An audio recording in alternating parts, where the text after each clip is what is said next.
1 से लेके 4 तक।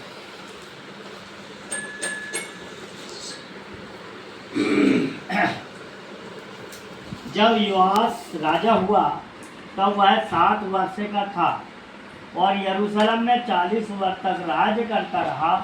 उसकी माता का नाम सेब्या था जो बेसेबा की थी। जब तक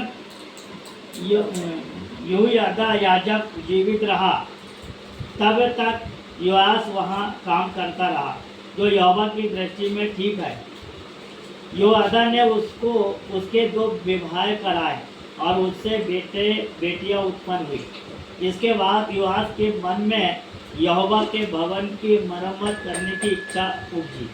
प्रार्थना करें। पवित्र आत्मा, एक बार फिर हम आपके पास में हैं।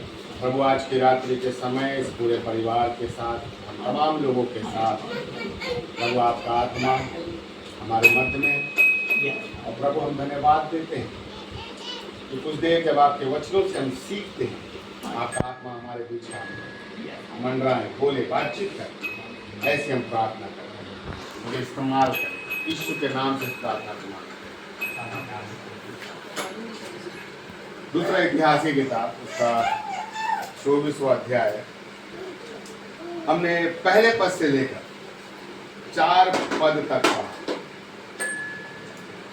अगर आप परमेश्वर को जब धीरे धीरे समझने की कोशिश करते हैं तो परमेश्वर अलग अलग तरीके से इसको उधर कर वाले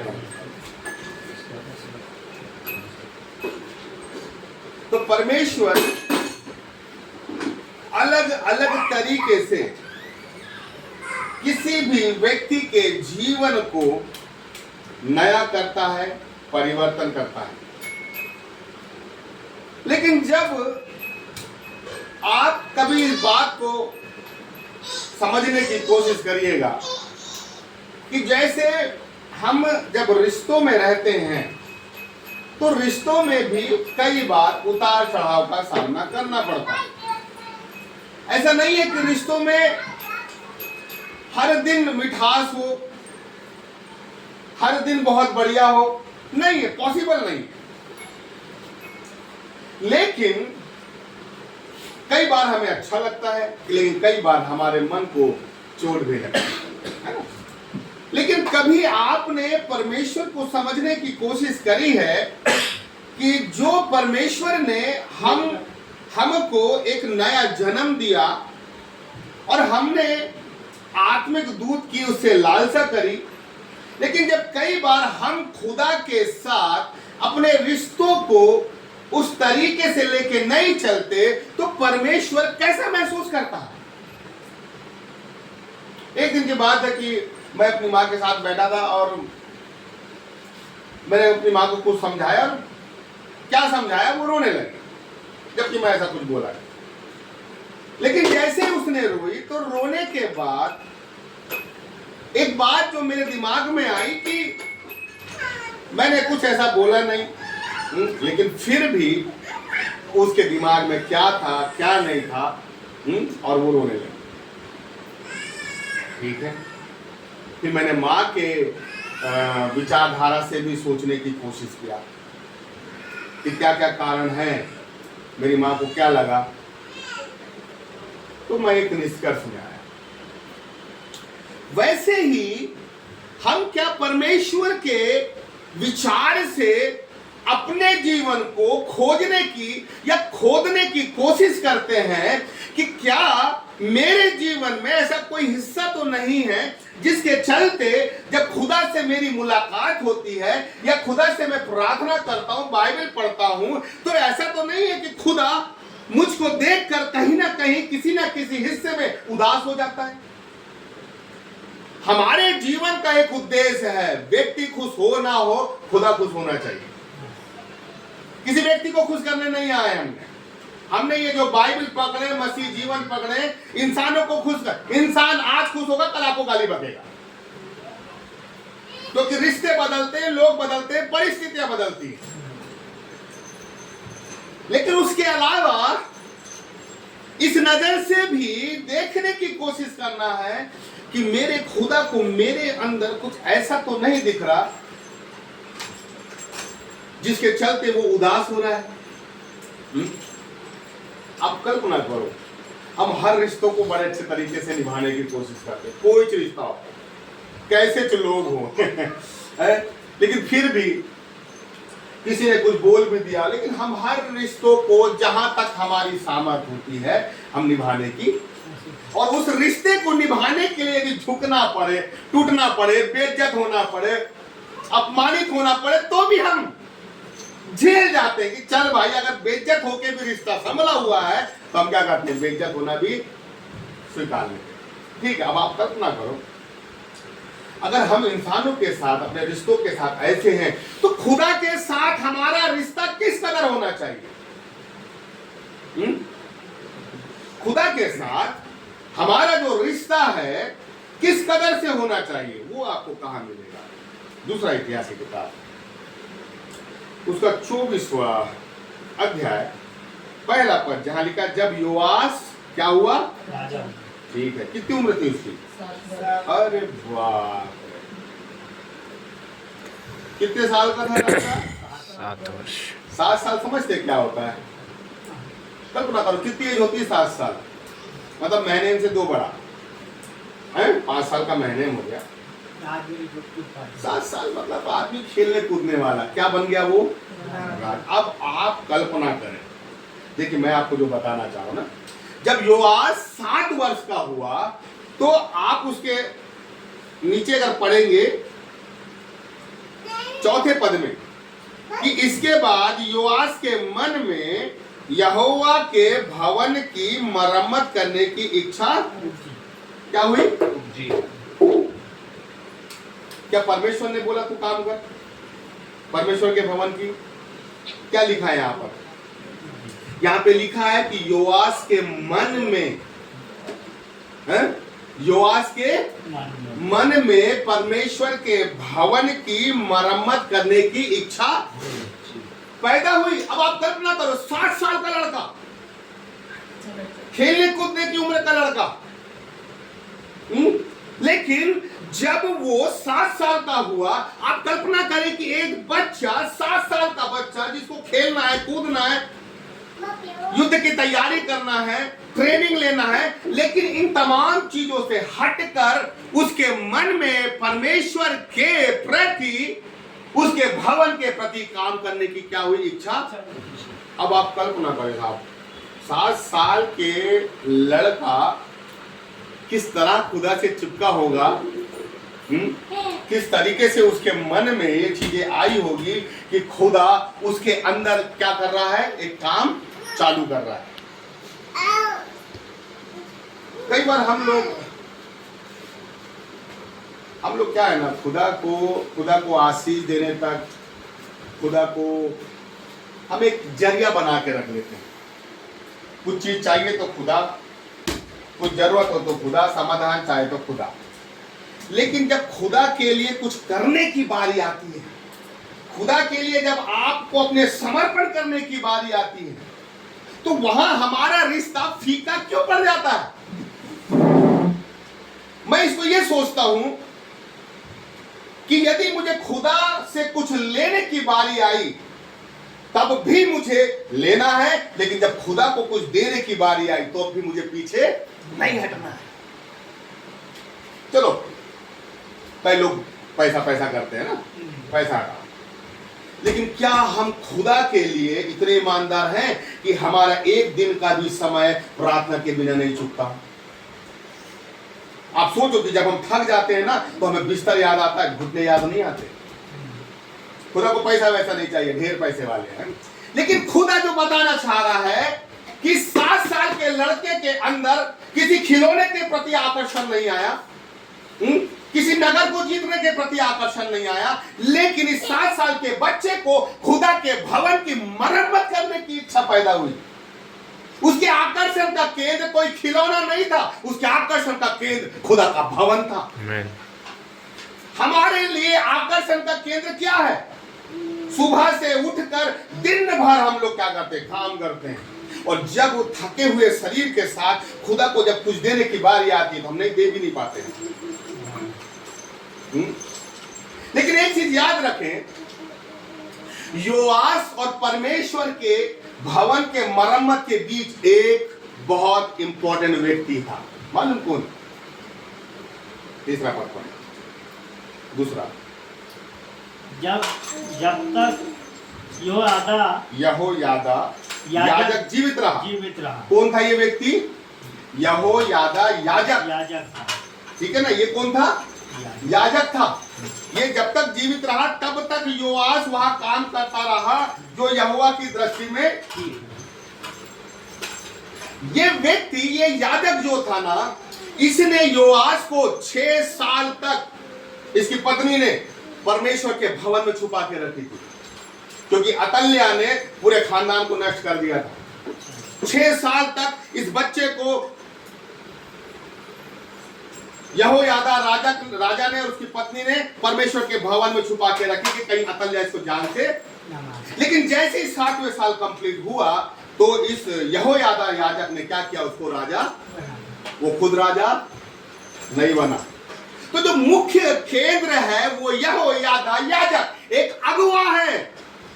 जब तक ये अगुवा जिंदा था, योआस वो कम उम्र का होने के बावजूद भी खुदा के भवन के लिए सोच रहा था। क्या हमारे और परमेश्वर के भवन के बीच में, क्या मेरे और परमेश्वर के बीच में कोई ऐसा यहोयादा याजक है जो जब तक ये यहोयादा याजक रहेगा मैं खुदा के साथ क्या रहूंगा? ईमानदार रहूंगा। क्या हमारी लाइफ में कोई ऐसा यहोयादा याजक है जो वचन की छड़ी और वचन का चाबुक लेके चल रहा हो? और जब आप देखें कि जब बैलगाड़ी चलती है और बैल जब दाएं बाएं होने लगते हैं, क्या होता है? तुतारी लगा देते हैं ताकि बैल जो है सीधे।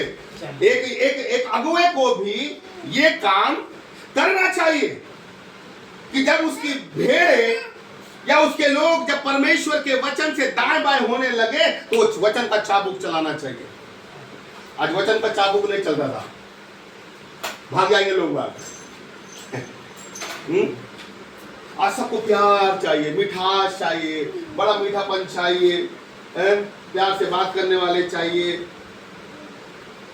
कोई दिक्कत तो नहीं है, लेकिन अपनी लाइफ में एक ऐसा व्यक्ति को रखो कि जब जब आप तेरा चलो ना तो आपको एक छड़ी चलाने वाला चाहिए। योआस की सफलता का राज यहोयादा याजक था। जब तक वो जिंदा था वो उसे गाइड कर रहा था कि बेटा ऐसा करना है, ऐसा करना है, ऐसा करना है। हम तो साहब ये एक बड़ा हिस्सा है। मतलब मैंने जितना सीखा, वाजा साहब के पास में जब भी दम हो जाते हैं, हम लोग पिछले बार गए, गिनी आंटी और वाल्टर साहब, मैं इनको लेके जाता हूँ, सबके सामने मेरे को डाल देते सबके सामने डाल देते। वो ये नहीं सोचते कि यार ये अपने चेलों के साथ आया है तो चेलों के सामने इज्जत करे। अरे चेला गए तेल लेने, मैं तो उनका चेला हूं। अब कल्पना करें एक व्यक्ति वो होना कि जब हम दाएं बाएं हों तो वो हमें सही ट्रैक में लाए। आज मार्केट में सही शिक्षा नहीं है, लिटरली मैं आपको बता रहा हूं। लोग वचन सुनते हैं और घोषणा चालू कर देते हैं। मैं आपको बताऊं कहां लिखा, आप मेरे को साबित कर दो कि घोषणा वाला कहां लिखा। आज हजारों लोग घोषणाएं कर रहे हैं और अपन से कई लोग यहां भी कर रहे होंगे घोषणाएं।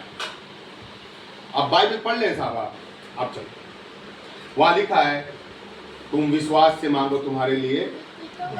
खुदा आपके घोषणा का इंतजार नहीं कर रहा है कि एक ही वचन को 10 बार बोलो तो खुदा खुदा विश्वास से एक बार मांग तेरे लिए हो जाएगा। लेकिन क्या जब मार्केट में या कोई व्यक्ति अपने अनुभव से आपको कुछ सिखाता है तो पहले क्या हम बाइबल से उसे खोजने की कोशिश करते हैं? बिरिया की प्रेरितों के काम में बिरिया की कलीसिया थी, बेटा नहीं, बिरिया की कलीसिया थी। वो बिरिया की कलीसिया जब किसी से वचन सुनती थी तो बाइबल से वो क्या करती थी? छांटती थी कि इसने जो प्रचार किया है वो सही किया है या नहीं किया है।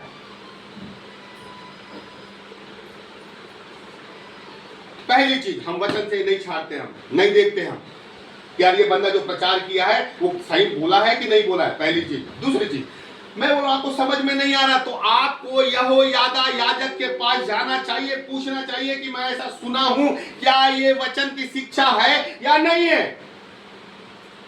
हम जाते भी नहीं, हम सुनते हैं, वैसा का वैसा एक्सेप्ट कर लेते हैं, क्योंकि हमें आशीष चाहिए। आज आप टीवी खोलो साहब, पूरी आशीष आशीष आशीष आशीष। अरे पाप के बारे में क्यों नहीं बता रहे हो भाई? छड़ी के बारे में क्यों नहीं बता रहे हो? तो योआस के और परमेश्वर के बीच में अगर योआस के सफलता का राज था ना, तो वो था उसका अगुआ। अगुआ, एक लाइफ में एक अच्छा अगुआ हमारी लाइफ में जुड़ा होना बहुत जरूरी है। जो समय पे प्यार भी करे तो समय पे डांटे भी, समय पे पुचकारे तो समय पे मारे भी।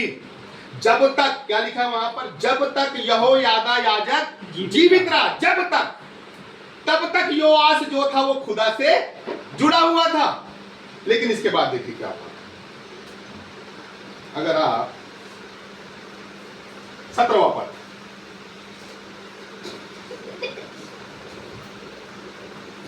इसी का 24 का 17वां पढ़ते हैं। क्या लिखा है? के मरने के बाद, यहोयादा कौन मर रहा है भाई? मरने के बाद, नहीं, कौन मर रहा है? यहोयादा। ये कौन था? याजक, मतलब अगुआ, आज की भाषा में मेंटोर। इसके मरने के बाद क्या हुआ? यहूदा के हाकिमों के ने राजा के पास जाकर, कौन से राजा के पास? योआस राजा के पास जाकर उसे दंडवत किया, की, और राजा ने उनकी मानी। 17वां पद पढ़ना, 24वां अध्याय का 17वां पद।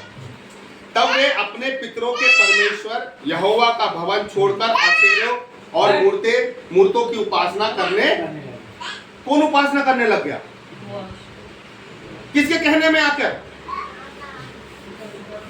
यहूदा के हाकिमों के कहने में आकर। अभी योआस किसकी सुन रहा था? अभी योआस जो है यहोयादा की सुन रहा था। तो जब यहोयादा की सुन रहा था, तो उसका काम, उसका नाम, उसका वर्चस्व खुदा की तरफ बढ़ रहा था। खुदा को खुश करने वाला जीवन चल रहा था। लेकिन जैसे यहोयादा मरा और दूसरे यहूदा के हाकिम लोग आ गए और उसको बोले कि भाई तू तो ये पूजा कर, और योआस ने क्या काम किया?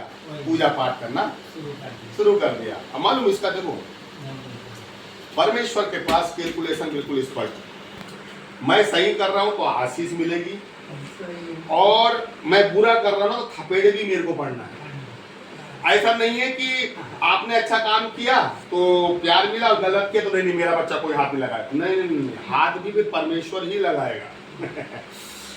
खुदा का हाथ, अमेन, खुदा का हाथ हमारे अच्छा काम करने के बाद खुदा का हाथ ऐसे उठता है आशीष देने के लिए। लेकिन हमारे गलत करने के बाद खुदा का हाथ ऐसा उठता है झापड़ मारने के लिए। पर वो भी हमारे लिए आशीष की बात होती है कि खुदा का हाथ हमको पड़े। तो योआस ने गलती किया। क्या किया? अब इसका एक परिणाम है, हर एक गलती का परिणाम है साहब। अगर हम खुदा का कहना नहीं मानेंगे, खुदा ने जो हमें आज्ञा दी थी, और हम एक कान से सुन के दूसरे कान से निकाल दें, अपने हृदय को कठोर करके रख दें और सोचे कि हाँ खुदा तो भूल गया। खुदा कभी नहीं भूलता। खुदा को मालूम है कि मैंने इसको एक काम दिया था, इसने काम नहीं किया है, और उसका परिणाम देखिए क्या हुआ। इसके बाद अगर आप आए 24वें पद में,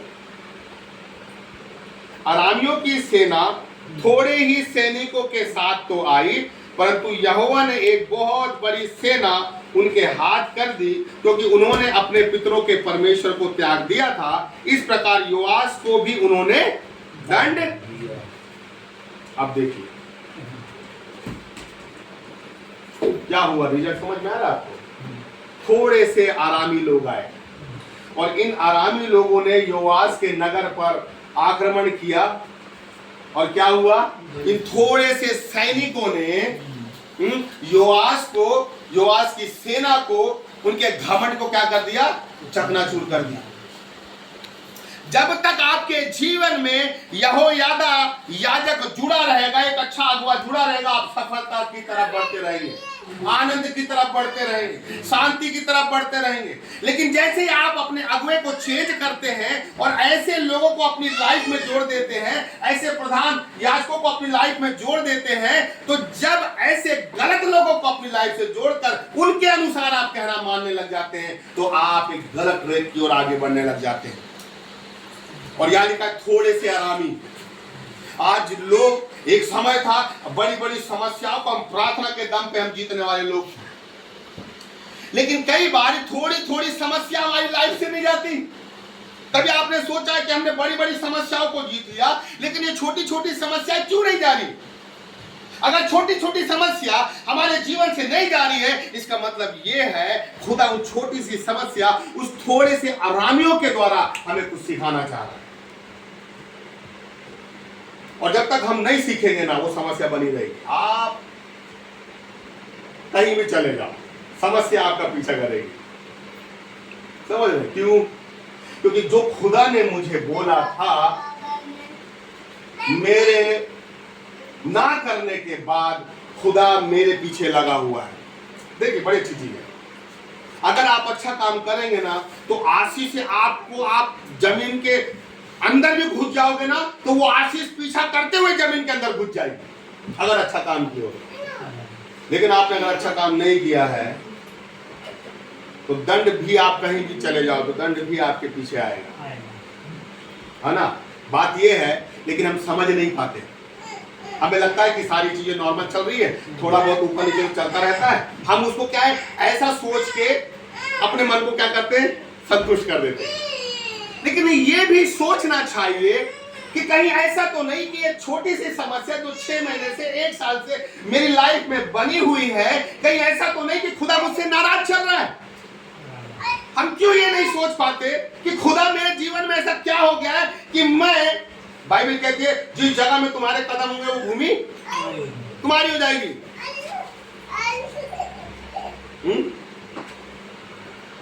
तो आप समझने की कोशिश करें।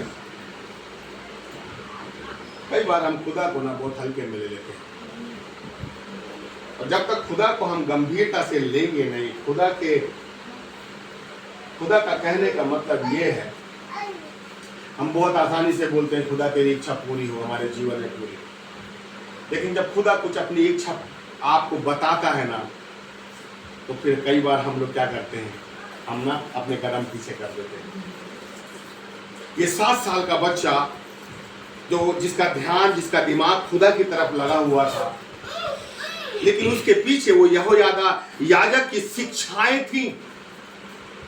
एक व्यक्ति आपकी लाइफ में बहुत जरूरी है कि जुड़ा रहे, जो आपको प्यार भले ही कम करे लेकिन छड़ी ज्यादा मारे।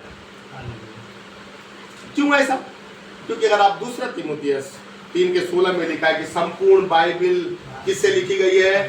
पवित्र आत्मा के प्रेरणा के द्वारा। अब आप कल्पना करो, तो योआस के बारे में भी यदि लिखा है, तो योआस के जीवन से मुझे क्या सीखना चाहिए?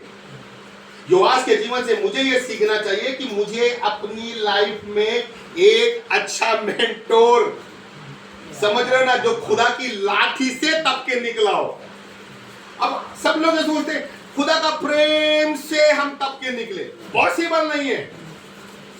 मेरा बाप के लिए लिखा हुआ है भजन संहिता में कि वो मारता भी है तो जिलाता भी है, वो जख्म देता भी है तो मलहम पट्टी भी लगाता है।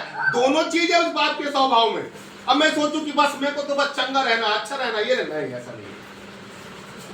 हमको दोनों चीज के लिए तैयार होना है खुदा के साथ, और उस चीज को पकड़ना है कि मेरी लाइफ में, मेरे परिवार में ऐसा कौन सा पार्ट है, कौन सा ऐसा हिस्सा है, या कौन सी ऐसे बातें छूट गई हैं जिसके चलते ये छोटी सी आरामी की सेना, ये थोड़ी सी समस्या मेरे परिवार से जा नहीं रही है। इसका उद्देश्य मालूम क्या है? देखिए जल्दी से निकालो, उसी में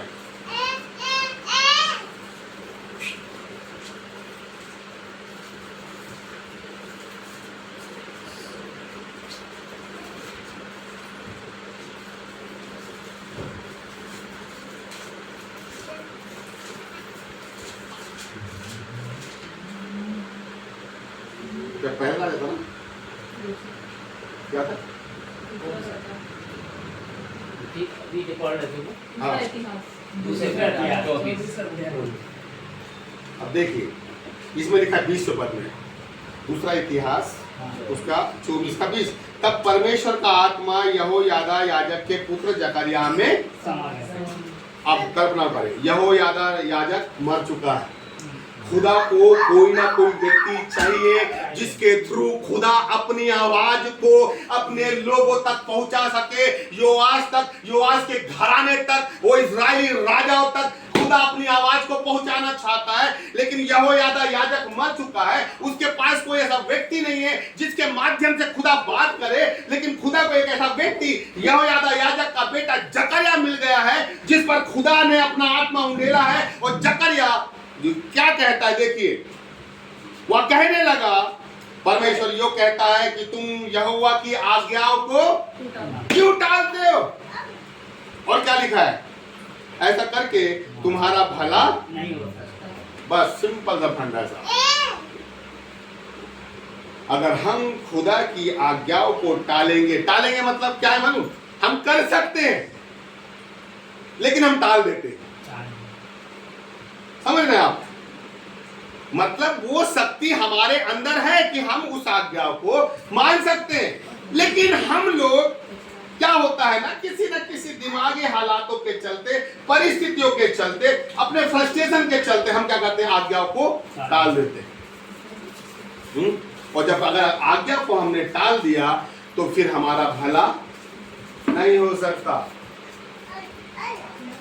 योआस के जीवन की सबसे अच्छी सच्चाई ये थी कि उसके लाइफ में एक ऐसा व्यक्ति था जिसके चलते वो हमेशा खुदा और खुदा के धर्म राज्य के लिए सोचता रहा। मुझे ये हिस्सा बड़ा अच्छा लगता है। आप खुदा के लिए काम करें। समझ रहे आप क्या काम करें? खुदा के लिए काम करें। मेरी हमेशा खुदा से ये प्रार्थना रही है, प्रभु मुझे ऑफिसर नहीं बनना है।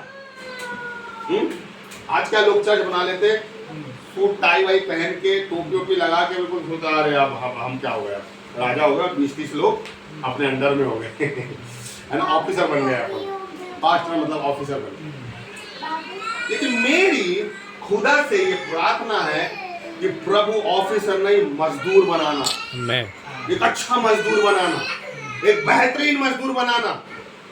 बाइबल कहती है बाहर, वो व्यक्ति कहता है, आलसी कहता है कि बाहर तो सी है, चौक में तो सी है, मैं नहीं जाऊंगा। आज के मजदूर बहाने ढूंढने वाले मजदूर हैं। आज के इंटरेस्टिंग अगर कुछ बात होगी तो आप अब भी करोन जाएंगे और करोन में अपना काम निपटा के जाएंगे। अगर आपकी रुचि वाली कोई बात होगी तो, या आपको कोई 1000 रुपए दे रहा होगा तो आप भी चले जाएंगे हम लोग। लेकिन जब बात खुदा के धर्म राज्य की आती है तो हम लोग आलसी हो जाते हैं। हम बोलने लगते हैं बाहर तो सी है, चौक में तो सी है, पानी गिर रहा है, ये गिर रहा है, वो गिर रहा है। ऐसा मजदूर बनना है कि ना तो तूफान रोक पाए, ना तो आंधी रोक पाए, और ना सूरज की तपन रोक पाए। मेरी खुदा से प्रार्थना रहती है, और यही प्रार्थना हमें सामर्थ्य देती है कि हम जीवन के चाहे 24 घंटे में रात को 2 बजे भी रहेंगे तो हम फ्रेश मिलेंगे। आपको थके हुए, मुंह फाड़ते हुए नहीं मिलेंगे। क्यों? क्योंकि हमने अपना जीवन खुदा को एक ऑफिसर के रूप में नहीं, एक मजदूर के रूप में देना है अपन को। और मैं आपको बताऊं कि अगर आप खुदा के लिए अपने पाँव को बढ़ाएं, खुदा के लिए, समझ रहे साहब, खुदा के लिए अपने पाँव को बढ़ाएं, आप खुदा की तरफ अपने पाँव बढ़ाएं, खुदा आपके घर के समस्याओं की तरफ अपना पाँव बढ़ाए। मैं इस 16 साल की सेवा में मैंने कभी नहीं सोचा, जब भी तो मेरे को बहुत अच्छे जानते हैं, कभी नहीं सोचा किसी को पैसा देना हो, किसी को कुछ करना हो, किसी को मेरे पास है नहीं है। मैंने हर एक चीज, अगर मैंने जीवन दिया है खुदा को तो फिर मैंने कभी नहीं सोचा, मैंने हर चीज दे दिया, क्योंकि मुझे मालूम है मैं जितना खुदा में खोऊंगा मैं खुदा से उतना ही पाऊंगा। मेरे को मालूम है कि आज जो मैं दे रहा हूं ये मेरे लिए बीज है, इसके एक फसल खुदा मेरे खत्ते में बटोरेगा एक समय में। यस। लेकिन क्या मेरे जीवन में एक यहोयादा याजक है कि जब मैं निराश होता हूं, मैं परेशान होता हूं, मैं हताश होता हूं, मेरे पास पैसे नहीं होते, मैं दर बदर भटकते रहता हूं, तो वो व्यक्ति बोलता है खुदा तेरे लाइफ में ये काम करना चाह रहा है। आज ये मिसिंग है। भजन संहिता में बाइबल कहती है कोई भी नबी नहीं रहा, हमें अपने निशान नहीं दिखाई देते। आज हम लोग विश्वास से नहीं, कंफ्यूजन से अपना आत्मिक जीवन जी रहे हैं। कुछ नहीं पता हम लोगों को। हम लोग तो बस कोई समस्या आ गई, हाँ तो प्रभु ऐसा कर रहा होगा, नहीं प्रभु आशीष देने की तैयारी कर रहा होगा, नहीं प्रभु तो हम लोग तुक्का लगाते हैं, हम मसीह लोग तुक्का लगाते हैं। इसका मतलब ये है कि एक जो हम खुदा से अभी भी वैसे नहीं जुड़े हैं, इसलिए खुदा का दिल हमें महसूस नहीं हो पा रहा है। लेकिन हमें उस स्तर में जाना है खुदा के साथ कि मेरे जीवन में यदि कुछ घटना घट रही है, यदि मेरे परिवार में कहीं कुछ ऊपर नीचे हो रहा है, यदि मैं दर बदर भटक रहा हूं, यदि मेरे जीवन में पैसों की कमी हो रही है, मेरे जीवन में कुछ भी हलचल हो रहा है, तो खुदा की योजना मुझे समझ में आए कि नहीं खुदा ये काम करना चाह रहा है। ये मिसिंग है हमारी लाइफ में। लेकिन खुदा ये बताना मांग रहा है कि अपनी लाइफ में एक यहोयादा याजक को रखो, जो कि जब तुम किसी दूसरे हाकिमों की सुनो, दूसरे याजकों की सुनो, तो तुम्हारे पास एक ऐसा व्यक्ति होना जो तुम्हें खराई से खुदा का कलाम बता सके, खुदा की इच्छा बता सके। एक चीज आप और हम सभी को याद रखना है, हम सभी सेवक लोग, मैं थोड़ा अलग तरीके से सोचता हूं। मैं बोलता हूं प्रभु, मैं जब भोपाल आया था तो एक बैग लेके आया क्या लेके आया था? एक बैग, और उसके नीचे भी ना वो फटा हुआ था। मेरे 50 सीनियर मेरे साथ भोपाल में रहते थे, मुझे किसी ने घर में जगह नहीं दिया। मैं कहाँ सोया? धर्मशाला में सोया पहली रात, और वहां से मैं एमटेक का क्लास लगाने जा रहा था। समझ रहे हो बात को? कहाँ से शुरुआत हुई मेरी? एक फटे झोले से। भोपाल आया तो फटे झोले से शुरुआत किया खुदा ने मेरा। आज क्या नहीं किया खुदा ने, है? मैं तो सोच भी नहीं सकता कि खुदा हमसे भवन बनवाएगा, है? लेकिन जो मैं आपको बताना चाह रहा हूं, आपके जीवन की शुरुआत एक फटे झोले से चालू होगी, लेकिन खुदा आपको ना दो दल बना देगा, दो दल बना देगा। वो फटा झोला आज भी मेरे पास रखा हुआ है आज भी रखा हुआ, फेंक दूंगा कभी, कोई दिक्कत नहीं है। लेकिन जो मैं आपको बताना चाहता हूँ, फटा झोला है, लेकिन खुदा के साथ उसी फटे झोले से शुरुआत करें आप। जो है खुदा के लिए ना आप बस बहने दें आप। हम क्या करते हैं? हम सोचते हैं हम धनाढ्य कैसे, जितना बटोर के रखेंगे हम उतना धनाढ्य होंगे। हमारी सोच क्या है? जितना अकाउंट में रहेगा उतने हम धनाढ्य। पर प्रभु का प्रिंसिपल क्या है? तुम जितना बिखेरोगे तुम उतने धनाढ्य होगे। तो एक व्यक्ति यहोयादा याजक जरूरी है हमारी लाइफ में, जो समय समय पे देख ले कि यहाँ फोड़ा है ना, तो उसका ऑपरेशन करके टाके लगाकर उस जख्म को बाहर निकाल दे। आज साहब मसीह लोग अपना फोड़ा छुपा के बैठ गए, कुछ नहीं बताते। मैं घर में गुचुड़ कर लेंगे और बोलेंगे सब ठीक है। सच बता रहा हूं मैं आपको, प्रभु का आत्मा, मैं अपने घर में रहता हूं, बड़ा अच्छा तोड़ा दिया है खुदा ने। मैं अगर आपके घर के बारे में सोचूंगा ना, खुदा मुझे बता देगा क्या करना। जिसके बारे में सोचूंगा खुदा बता देगा। समझ? सब अपने अपने जख्म छुपा के बैठे हुए। भाई आप जख्म छुपाओ, लेकिन यहोयादा याजक से अपने जख्म मत छुपाओ ना। उसको तो जख्म दिखाना है, क्योंकि वही बताएगा कि जख्म का इलाज कैसे किया जाता है। समझ रहे हैं साहब? अपन खुदा, मेरी तैयारी नहीं थी, लेकिन जैसा खुदा मेरे को बोल जा रहा है मैं आपको बता रहा हूं। खुदा जो बताना चाह रहा है, जख्म छुपाओगे ना, जख्म और गहरे होंगे, और एक समय आएगा कि वो जख्म ना आपके सीमा से बाहर हो जाएगा, यहोयादा याजक के सामर्थ्य से भी बाहर हो जाएगा। लाइफ में एक व्यक्ति रखना है जिसको अपने जख्म दिखाना है। समझे साहब? जब तक जख्म नहीं दिखाओगे उसका इलाज नहीं होगा। और इतने बड़े डॉक्टर हम नहीं हो गए कि खुद अपने टाका निकाल के सब हम ठीक कर दें। लाइफ में योआस जो राजा था, उसकी सफलता का राज क्या था? एक अगुआ। हमारी सफलता का राज्य क्या है? मालूम हम लोग कितने होशियार हैं? पवित्र आत्मा बात करेगा, पवित्र आत्मा हमारा अगुआ, वचन हमारा अगुआ, ऐसा सब बोल के हम अपने मन को संतुष्टि दे देते हैं और सोचते क्या, तो फिर बात क्यों नहीं करता खुदा फिर हमसे? वो है पवित्र आत्मा हमारा सहायक है, वचन हमारा सहायक है, लेकिन खुदा ने कई अच्छे लोग जो खुदा को वाकई सच्चाई से ढूंढ रहे हैं, उनको भी रखा है हमारी लाइफ में। उनका सहारा क्यों लेते? एक व्यक्ति था, अब मैं दिमाग से निकल, राजा की किताब में है, वो ये बोलता है, वो नबी बोलता है कि जब वो राजा मृत्यु के कगार में था, तो वो असेरा देवता के पास अपने कर्मचारी को भेजता है कि तू उससे पूछ जाकर कि मैं बचूंगा कि मरूंगा। मेरे को याद नहीं आ रहा वो राजा का नाम। तो नबी बोलता है, क्या तुझे इज़राइल के परमेश्वर से सहायता लेना था या तुझे असेरा के देवी देवता के पास लेना चाहिए? हम लोग भी कई बार हमारे पास अच्छे लोग रहने के बाद ना, हम गलत लोगों के पास जाते हैं सहारा लेने, जिनके पास जीवन का अनुभव नहीं, जिसके पास खुदा की सामर्थ नहीं, जो खुदा में गहराई में नहीं, हम उनके पास चले जाते हैं और उनसे सलाह लेते हैं और फिर परेशान होते रहते हैं। कई लोग तो सलाह भी लेना नहीं समझते तो हम जो कर रहे हैं सब सही है, लेकिन याद रखें साहब, हम लोगों के जीवन में अगर हम किसी व्यक्ति का सहारा नहीं लेते तो फिर खुदा का सहारा ले और खुदा में डूबे, ताकि खुदा आपको खुद बताए कि तुम्हारे जीवन में कहाँ फोड़ा है और कहाँ फुंसी है।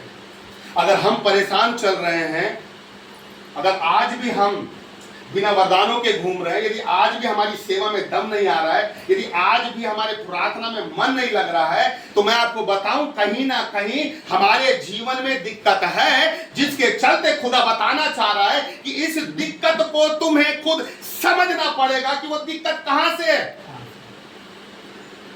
तब जाके खुदा की तरफ से एक नया समाधान मिलेगा। आइए हम प्रार्थना करें, अपनी जगह पे हम खड़े हो जाएं।